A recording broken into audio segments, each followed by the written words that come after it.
This is a voiced consonant.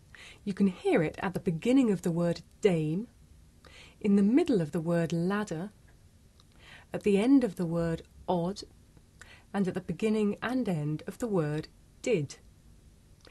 In English, we make this sound with the tongue behind the teeth here. So let's practice. Listen and repeat.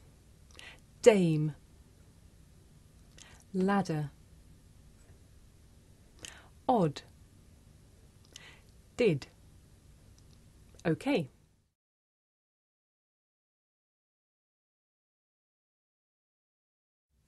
You may find it difficult to hear the difference between this voiced sound that you hear at the beginning of the word dame and its voiceless partner that you hear at the beginning of the word tame.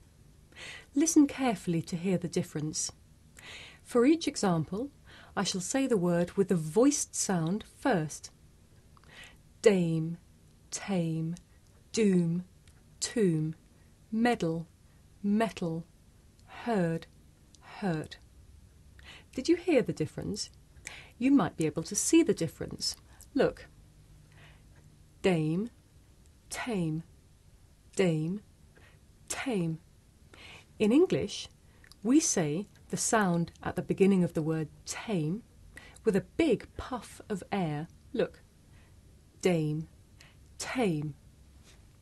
Let's practice. Listen and repeat after me. Dame, tame, doom, tomb, meddle, metal, herd, hurt. Okay.